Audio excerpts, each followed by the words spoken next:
Hello, my name is Brandon McNeil, and this is the video for the early childhood class for our part two.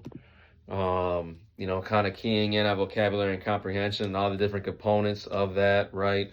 So let's go ahead and dive right into it.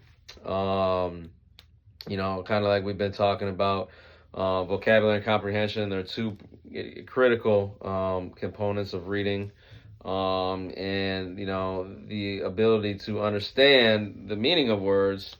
It correlates right directly to comprehension. So us as educators, we have to be able to identify practices to teach and kind of assess right at the end of the day of these comprehension skills. That's kind of what we're talking about today.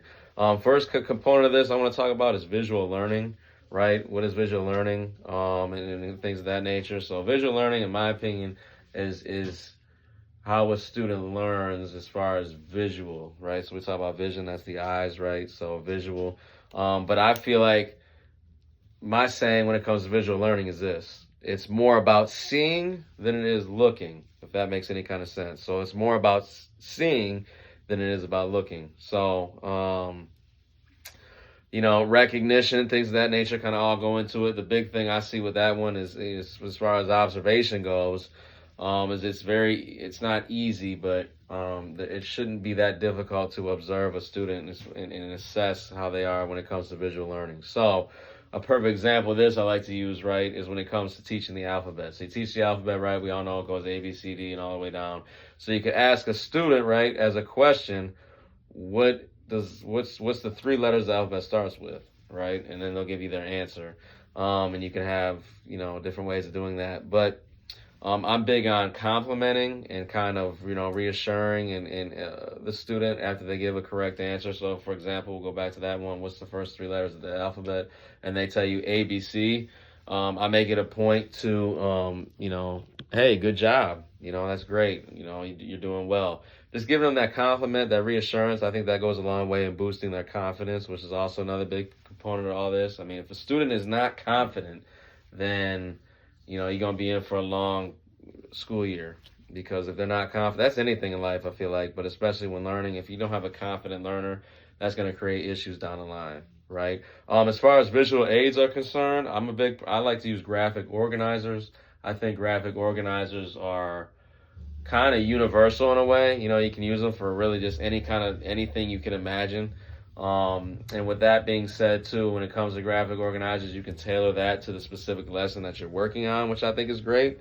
So yeah, I would definitely recommend for comprehension, for vocabulary, for all these different things we're talking about, using some type of graphic organizer.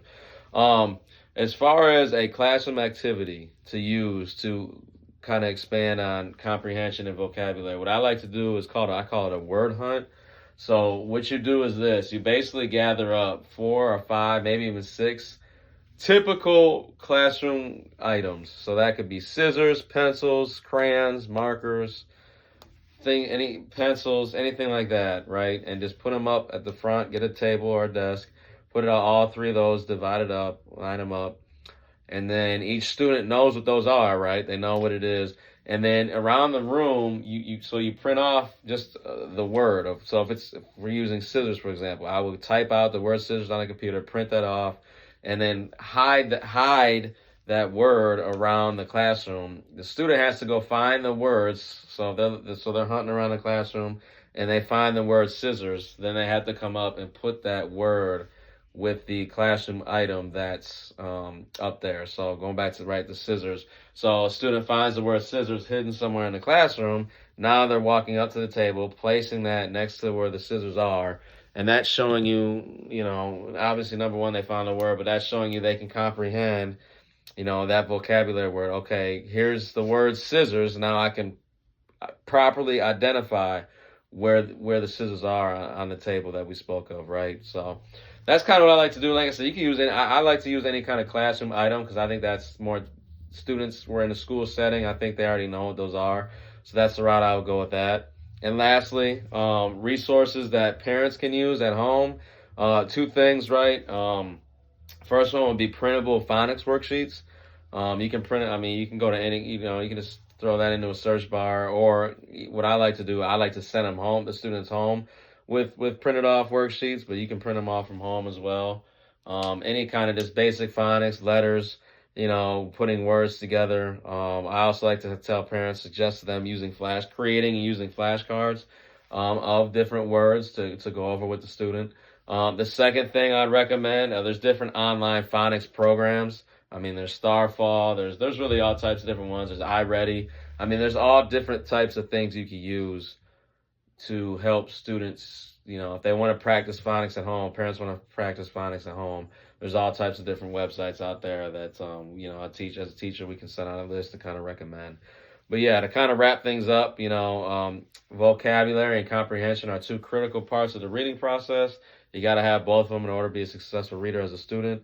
And that's kind of that. So I appreciate everybody's time, and good luck to everybody the rest of the course.